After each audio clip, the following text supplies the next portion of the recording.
Ahora escucha el programa Doctrinas Bíblicas, una exposición sistemática de las más importantes doctrinas de la Biblia.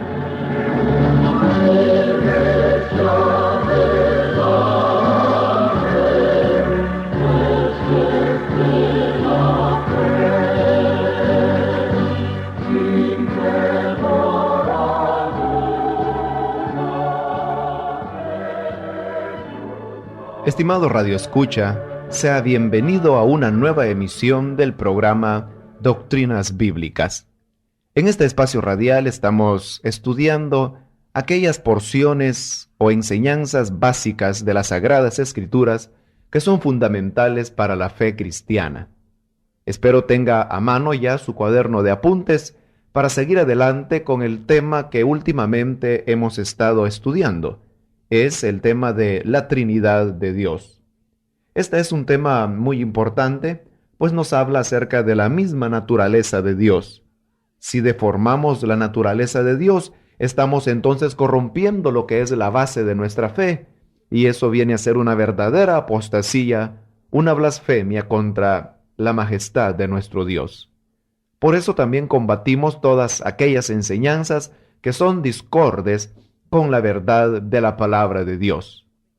Habíamos dividido el estudio del tema de la Trinidad en 4 fundamentos, 3 de los cuales los hemos terminado ya. Solamente los menciono a manera de repaso. El primer fundamento es de que hay un solo Dios.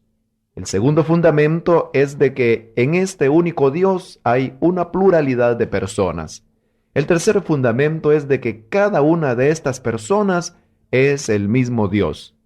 Y el cuarto fundamento que estamos estudiando es de que cada una de estas personas son diferentes entre sí.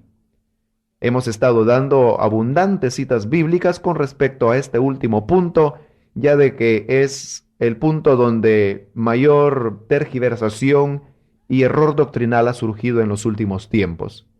Continuamos entonces aportando más citas bíblicas que nos demuestran que hay diferencia entre las personas de la Trinidad. Usted puede continuar anotando en su cuaderno bíblico el libro de los Hechos, capítulo 10, versículo 38. Hechos 10:38. Dice la palabra de Dios: Dios ungió con el Espíritu Santo y con poder a Jesús de Nazaret, y éste anduvo haciendo bienes y sanando a todos los oprimidos por el diablo, porque Dios estaba con él.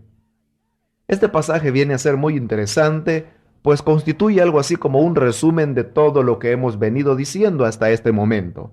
Es a saber, la diferencia de personalidad que hay entre las personas de la Trinidad. Aquí aparecen las 3 personas de la Trinidad y vemos cómo en el pasaje se hace una clara diferenciación entre ellas. En primer lugar dice de que Dios ungió a Jesús. Entonces el Padre aquí tiene la acción de ungir. Luego dice que lo ungió con el Espíritu Santo. El Espíritu Santo fue la sustancia con la cual el Padre ungió. Y a quien ungió dice que fue a Jesús de Nazaret. Es claro que cada una de estas personas ocupa una función diferente en este versículo. El Padre, quien unge, el Hijo, quien recibe la unción, y el Espíritu Santo, que es el elemento con el cual fue ungido el Hijo.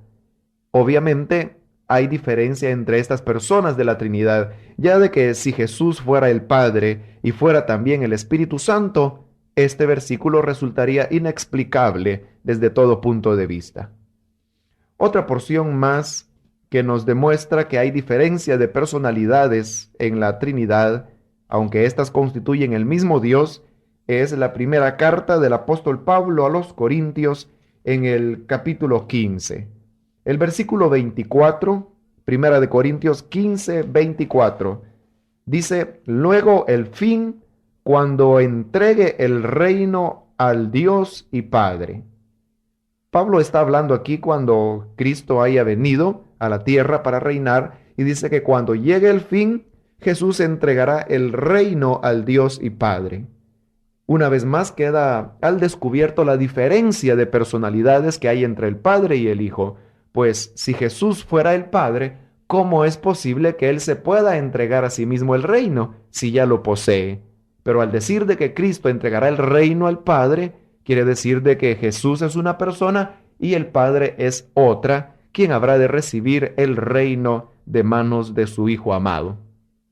Y en el mismo capítulo de Primera de Corintios 15, versículos 27 y 28, encontramos una nueva base bíblica para esta enseñanza. Dice, porque todas las cosas las sujetó debajo de sus pies. O sea, el Padre sujetó todas las cosas bajo los pies del Señor Jesús. Y cuando dice que todas las cosas han sido sujetadas a Él, claramente se exceptúa aquel que sujetó a Él todas las cosas. Pero luego que todas las cosas le estén sujetas, entonces también el Hijo mismo se sujetará al que le sujetó a Él todas las cosas, para que Dios sea todo en todos. El pasaje es muy claro, creo de que se puede ver con diferencia o con claridad la diferencia que existe entre las personas del Padre y el Hijo, porque dice que es el Padre quien sujeta bajo los pies de su Hijo todas las cosas. Y luego dice que cuando le sujeta todas las cosas, le sujeta todo menos, dice, aquel que le sujetó a él todas las cosas. O sea, de que el Padre es el único que no está sujeto al Hijo. De ahí todas las cosas han sido sujetas al Hijo. Y luego dice el versículo 28 que cuando ya todas las cosas le estén sujetas, entonces también el Hijo mismo se sujetará al que le sujetó a él todas las cosas. En otras palabras, el Hijo mismo se sujetará al Padre. Entonces Jesús no puede ser el Padre, porque entonces Jesús no podría sujetarse a sí mismo. Pero al decir de que el Hijo se sujetará al Padre, se establece una vez más la diferencia de personas que hay entre el Hijo y el Padre, aunque hemos visto ya de que ambos son el mismo Dios. Otro pasaje más de la Biblia que nos termina de corroborar esta verdad es en la carta del apóstol Pablo a los Gálatas capítulo 3. El versículo 20, Gálatas 3:20, dice, y el mediador no lo es de uno solo, pero Dios es uno. Este es un pasaje muy interesante porque Pablo está haciendo aquí referencia al papel que anteriormente desempeñaban los sacerdotes en el Antiguo Testamento. El sacerdote era un mediador, pero al hablarse de un mediador, pues se infiere inmediatamente que un mediador está mediando entre dos personas. En el caso del Antiguo Testamento, los sacerdotes, según el orden de Aarón, mediaban entre Dios y el hombre. Y ahora Pablo dice de que el mediador es Cristo. Y dice de que es mediador no de uno solo. O sea, de que Jesús tiene que mediar entre el hombre y el Padre. Y el Padre tiene que ser diferente a Jesús, pues dice que no es mediador de uno solo. Porque si Jesús fuera el Padre, entonces Él no podría ser mediador entre Él mismo y el hombre. Eso sería desde todo punto de vista ilógico y razonable, no es posible. Pero dice la Escritura que Dios es uno. Entonces, Padre e Hijo son el mismo Dios, pero sin embargo es diferente la personalidad del Padre y del Hijo. Y por eso es de que Jesús puede ser un verdadero mediador, porque está mediando entre su Padre y el hombre, por cuanto Él no es el Padre. Y notemos bien de que si tuviéramos que aceptar la doctrina de Jesús solo, entonces tendríamos que negar de que Jesús es sumo sacerdote, tendríamos que negar que Él es mediador, porque ¿cómo podría mediar entre Él y otra persona? Ya no sería un mediador, eso se convertiría en algo así como, diríamos, un trato, no sé, dictatorial, podríamos decir. No tendría sentido, no fuera realmente un mediador. Pero gracias a Dios que la verdad de la Biblia es de que el Padre es una persona, el Hijo es otra y el hombre es un ser diferente y por lo tanto el Hijo puede colocarse en medio para mediar entre su Padre y el hombre. Otro pasaje más con el cual estaremos ya concluyendo este cuarto punto de la doctrina de la Trinidad lo encontramos en Colosenses capítulo 3 y versículo 1. Dice, si habéis resucitado con Cristo, buscad las cosas de arriba donde está Cristo sentado a la diestra de Dios. Note esa expresión, Cristo sentado a la diestra de Dios. Para que Cristo pueda estar a la diestra, o sea, a mano derecha del Padre, es necesario de que Jesús sea diferente del Padre. Pues si Jesús fuera el mismo Padre, ¿cómo va a poder estar a la derecha de sí mismo? Es imposible. Pero al decir de que Cristo está sentado a la diestra de Dios, se está estableciendo una diferencia de personalidad entre el Hijo y el Padre, diferencia que llega aún a establecer lugares geográficos diferentes, pues el Padre está en un sitio y su Hijo está a su diestra. Toda esta gran cantidad de citas bíblicas que espero usted haya anotado ya en su cuaderno de estudios bíblicos son una demostración contundente que corrobora la verdad que hemos estado enseñando de que las personas de la Trinidad son diferentes entre sí mismas. Con esto estamos ya en capacidad de completar todo lo que sería la enseñanza de la Trinidad. Y a manera de resumen, diremos lo siguiente. La doctrina de la Trinidad no enseña que haya tres dioses. Solamente existe un único Dios verdadero. La doctrina de la Trinidad no es un triteísmo. Y por otro lado, el hecho de que la palabra Trinidad no aparezca en la Biblia, eso no demuestra nada. Dijimos también al principio de este estudio que la expresión rapto de la iglesia tampoco aparece en las Escrituras. Pero eso no es base para que neguemos que un día Cristo raptará a su iglesia. Lo mismo sucede con la palabra Trinidad. El hecho de que esa palabra Trinidad no aparezca en la Biblia de ninguna manera demuestra que esta doctrina sea falsa. Y luego, la doctrina de la Trinidad decíamos que tenía 4 fundamentos. El primero es de que solamente existe un Dios verdadero. El segundo fundamento es de que este único Dios verdadero es una pluralidad de personas. Luego viene el tercer fundamento y es de que cada una de estas personas es el mismo Dios. Y el cuarto fundamento que acabamos de terminar de estudiar es de que estas 3 personas son diferentes entre sí. Por lo tanto, en pocas palabras podemos decir que la doctrina de la Trinidad enseña que solamente existe un Dios, pero que se manifiesta en 3 personas que son diferenciables entre sí. Una sola sustancia divina que no es dividida y 3 personalidades diferentes que no se pueden mezclar. Esto, en pocas palabras, es la doctrina de la Trinidad. Habiendo finalizado el estudio del tema de la Trinidad, ahora deseamos tan solo tocar algunas objeciones que a veces se presentan en contra de esta sagrada doctrina. Hemos estado haciendo alusión a lo largo de este programa a las enseñanzas que se han dado en llamar de Jesús solo, es decir, la enseñanza que sostienen aquellas denominaciones que bautizan en el nombre de Jesús.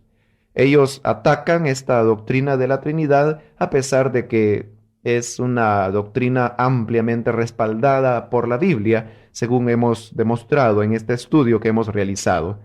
Pero siendo de que ellos a veces presentan algunos pasajes que aparentemente les apoyan, quisiera tocar alguno de esas porciones para rebatir estas objeciones y que quede así mayormente confirmada la verdad que hemos enseñado.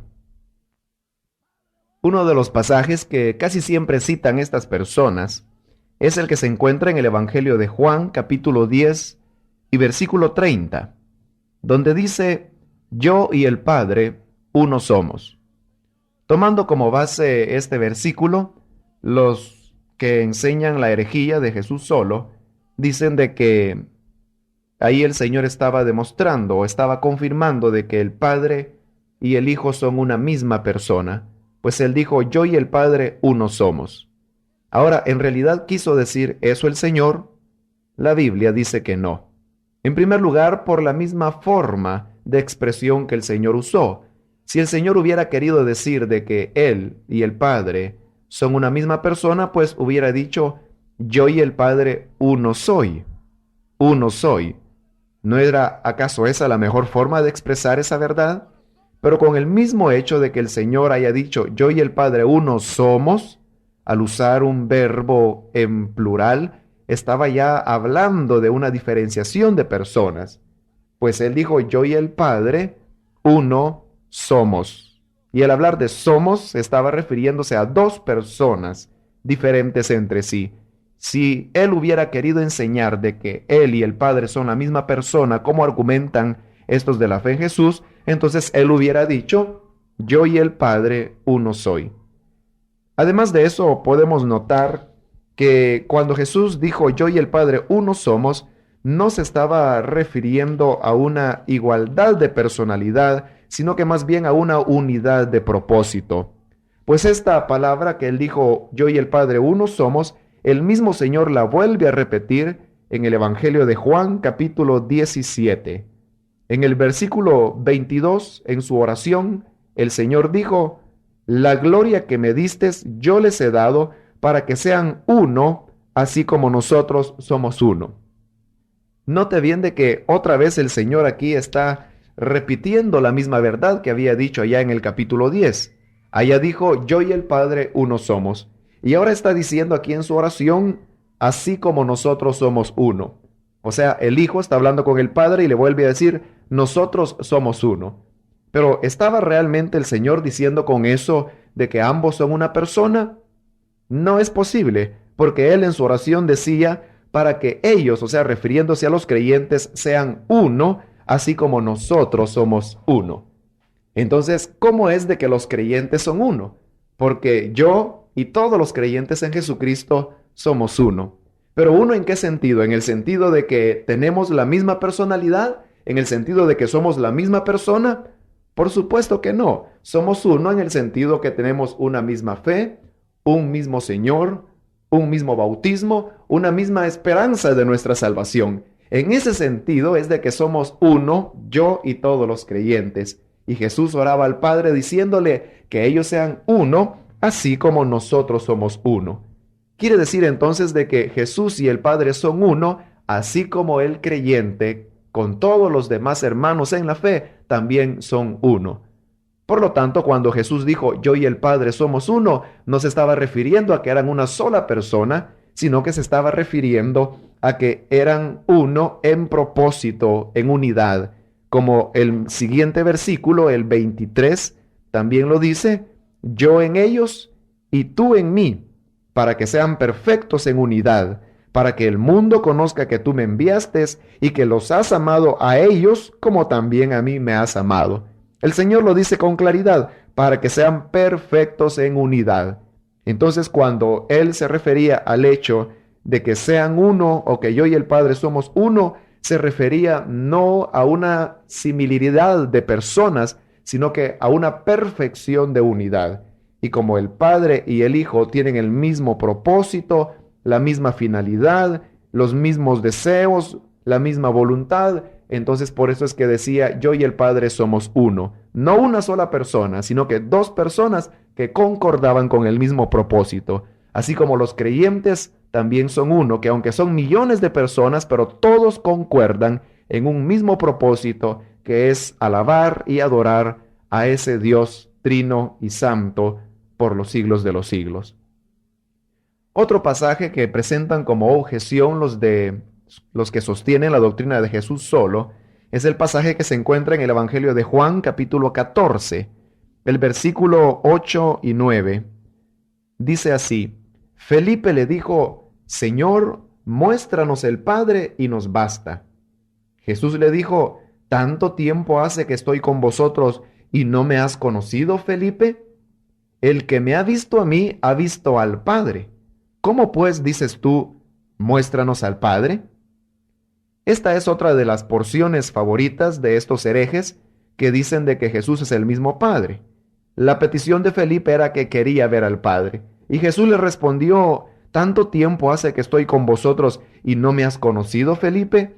El que me ha visto a mí ha visto al Padre. Notemos bien de que el Señor en ningún momento dijo de que Él fuera el Padre, sino que lo que Él dijo fue, el que me ha visto a mí ha visto al Padre. O sea, el que me ha visto a mí es como que si hubiera visto ya al Padre, porque somos tales en unidad, somos tales en propósito, tan similares que el verme a mí es como haberlo visto a Él. Eso era lo que el Señor quería decir en otras palabras. ¿Por qué razón? Porque en el siguiente versículo, el mismo Señor le explica a Felipe diciéndole, ¿no crees que yo soy en el Padre y el Padre en mí? Fíjese bien de que Jesús no estaba diciendo yo soy el Padre, sino que él estaba diciendo el Padre es en mí y yo soy en el Padre. Las palabras que yo os hablo no las hablo por mi propia cuenta, sino que el Padre que mora en mí, Él hace las obras. El Señor está hablando de una diferencia. Las palabras que yo hablo no las hablo yo, sino que el Padre. Obviamente el Padre es diferente del Hijo. Y luego dice, las obras que yo hago no las hago yo, sino que el Padre que mora en mí es quien las hace. Lógicamente el Padre entonces es diferente del Hijo.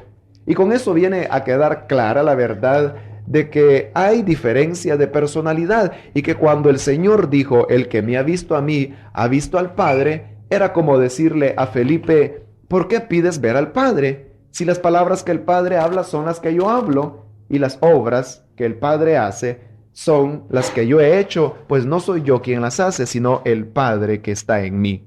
Y en ese mismo capítulo 14 de Juan, en el versículo 20, la cosa se aclara todavía más cuando dice, en aquel día vosotros conoceréis que yo estoy en mi Padre y vosotros en mí y yo en vosotros. Fue lo que le había dicho a Felipe hace un momento. Felipe, ¿no crees que yo soy en el Padre? Pero ahora va más allá el Señor al futuro y dice, en aquel día vosotros conoceréis que yo estoy en mi Padre. Pero añade más y dice, y vosotros en mí y yo en vosotros. Ahora, así como Jesús es en el Padre y el Padre es en Jesús, de manera que quien ha visto a Jesús ha visto al Padre, de igual manera llegará un tiempo, dice, cuando nosotros seremos en Jesús y Él en nosotros. Ahora, la pregunta es, ¿será que en el futuro nosotros llegaremos a ser la misma persona divina con Jesús? Claro que no, eso es una blasfemia. Pero lo que el Señor quería decir es de que en el día futuro, cuando seamos glorificados, cuando tengamos la estatura del varón perfecto y cuando hayamos llegado a alcanzar lo que es la voluntad de Dios, entonces seremos tan iguales al Padre que el vernos a nosotros sería como ver al mismo Padre. Eso fue lo que Jesús quiso decir, que Él estaba tan identificado con el Padre, que las palabras que Él hablaba no eran de Él, sino que eran de su Padre. Las obras que Él hacía no eran de Él, sino que eran de su Padre. Entonces el verle a Él era como ver al Padre, pero en ningún momento dijo de que Él fuera el Padre. Por lo tanto, estas objeciones han quedado ya rebatidas y creo de que queda claro entonces que hay diferencia de personalidad entre el Padre y el Hijo. Y ya para finalizar, solamente deseo que demos un repaso a aquellas confesiones de fe de mayor reputación, como son en primer lugar la Confesión de Fe de los Países Bajos, la cual en el artículo 8 declara lo siguiente: según esta verdad y esta palabra de Dios, así creemos en un solo Dios, el cual es una única esencia en la que hay tres personas, real, verdadera y eternamente distintas según sus incomunicables atributos, y que son el Padre, el Hijo y el Espíritu Santo. El Padre es la causa, origen y principio de todas las cosas, tanto visibles como invisibles. El Hijo es el Verbo, la sabiduría y la imagen del Padre. El Espíritu Santo es el eterno poder y potencia procediendo del Padre y del Hijo. De tal manera, sin embargo, que esta distinción no hace que Dios sea dividido en tres, ya que la Sagrada Escritura nos enseña que el Padre y el Hijo y el Espíritu Santo, cada uno tiene su independencia distinta por sus atributos. De tal manera, no obstante, que estas tres personas son un solo Dios. Así pues, es sabido que el Padre no es el Hijo y que el Hijo no es el Padre, y que asimismo tampoco el Espíritu Santo es el Padre ni el Hijo.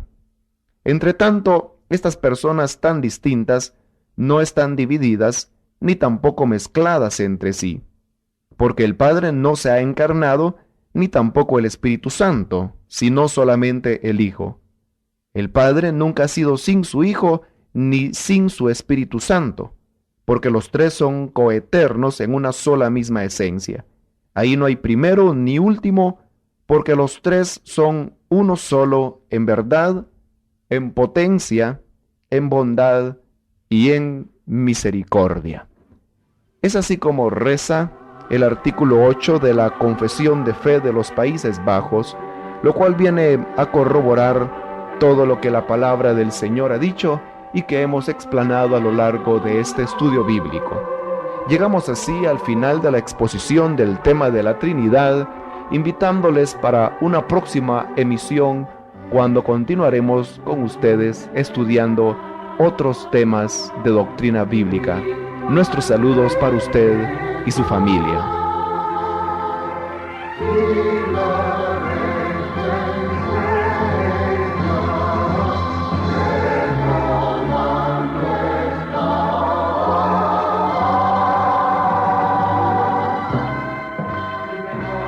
Este ha sido el programa Doctrinas Bíblicas, una exposición sistemática y detallada de las doctrinas más importantes de las Sagradas Escrituras. Le esperamos en nuestra próxima audición para seguir estudiando las doctrinas bíblicas.